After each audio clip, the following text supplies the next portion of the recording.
BJP নেতা অর্জুন সিং তার বাড়িতে পৌঁছলো পুলিশ। কলকাতা পুলিশের একটি বিশেষ টিম এবং সেই সঙ্গে জগদ্দল থানার পুলিশ তারা পৌঁছেছে। অত্যাধুনিক লেজার ক্যামেরা নিয়ে যাওয়া হয়েছে। কেন পুলিশ এই মুহূর্তে অর্জুন সিং এর বাড়িতে সেটা এবার জানাই। 2025 সালের 26শে মার্চ অর্জুন সিং এর বাড়ির সামনে গুলি চালানোর ঘটনা ঘটে। একজন যুবক গুলিবিদ্ধ হন, এরপরে জগদ্দল থানার দ্বারস্থ হন অর্জুন সিং, কিন্তু পুলিশ সাড়া না দেওয়ায় কলকাতা হাইকোর্টের দ্বারস্থ হন এবং হাইকোর্টের নির্দেশেই সিট গঠন করা হয়। আর এরপরই পুলিশের এই পদক্ষেপ। আমরা বিষয় নিয়ে আরো জানবো, কথা বলবো। আমাদের সঙ্গে বরুণ রয়েছেন, আমাদের প্রতিনিধি। বরুণ, এই মুহূর্তে কি জানা যাচ্ছে? কারণ পুলিশ ইতিমধ্যে পৌঁছেছে, জগদ্দল থানায় পুলিশ রয়েছে এবং কলকাতা পুলিশের একটি বিশেষ টিম। একেবারে দেখো, কলকাতা পুলিশের যেমন টিম রয়েছে তেমন জগদ্দল থানার পুলিশ এবং ব্যারাকপুর পুলিশ কমিশনারেটেরও কিন্তু বেশ কিছু পুলিশের সদস্য, তারা কিন্তু এই অর্জুন সিং এর যে বাড়ি, সেই বাড়ির আশেপাশে, অর্থাৎ সেই দিন যেখানে ঝামেলা হয়েছিল, যেখানে গুলি চলেছিল, যেসব বাড়িতে বোমা পড়েছিল, সেই সমস্ত বাড়িতে কিন্তু তারা যাচ্ছে এবং বাড়ির যারা লোক রয়েছে তাদের সঙ্গে যেমন কথা বলছে, ঠিক তেমনই বিশেষ ধরনের একটি সিসিটিভি একটি ক্যামেরা তারা নিয়ে এসছে। সেটা দিয়েও তারা কিন্তু লাগিয়ে সেটা ছবি তুলে 3D অ্যাঙ্গেল থেকে তারা বিভিন্ন রকম ছবি তুলছে এবং বিভিন্ন মানুষের জিজ্ঞাসাবাদ করছে। ইতিমধ্যে অর্জুন সিংকেও তারা কিন্তু জিজ্ঞাসাবাদ করেছে, তাকে তিনি নিচে নেমে কোন কোন জায়গায় তিনি কিভাবে গিয়েছিলেন এবং কোন জায়গায় থেকে তারা ফিরে এসেছিলেন, কতক্ষণ ছিলেন, সমস্তটাই কিন্তু পুঙ্খানুপুঙ্খ তাদের কাছে যে সিট গঠন করে দিয়েছিল হাইকোর্টের, সেই সিটের যারা সদস্য তারা এসেছিল তাদের কাছে সামনে কিন্তু তিনি বর্ণনা করেন।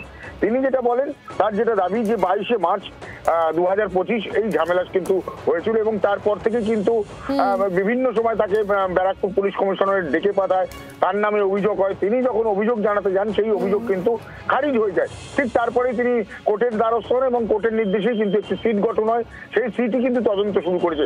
যদিও অর্জুন সিং এর দাবি সেই সিটের তদন্ত নিয়ে তার কিন্তু কোনো রকম আস্থা নেই। তার কারণ এটাও কিন্তু সেই বাংলার পুলিশ তারা করছে ঠিক মতো, তারা সাহায্য করবে না বা ঠিক মতো তারা তদন্ত করবে না। তো সিট গঠন করা হয়েছে এবং সেই সিট এই মুহূর্তে অ্যাক্টিভ। আমি আসবো বলুন তোমার কাছে অবশ্য, তবে তার আগে বিজেপি নেতা অর্জুন সিং তার বক্তব্য কি শোনাই।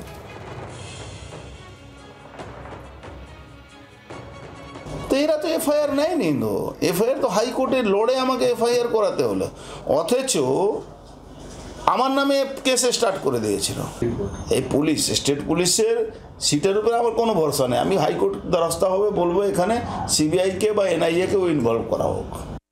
অর্জুন সিং এর বক্তব্য শুনলেন, তার নির্দিষ্ট অভিযোগ রয়েছে এবং তিনি এই সিটের কাজেও কিন্তু সন্তুষ্ট যে হতে পারছেন না সেই বক্তব্য তিনি পেশ করেছেন। তবে এই পুরো বিষয় নিয়ে তৃণমূল কংগ্রেস নেতা অরূপ চক্রবর্তীর বক্তব্য কি শোনাবো।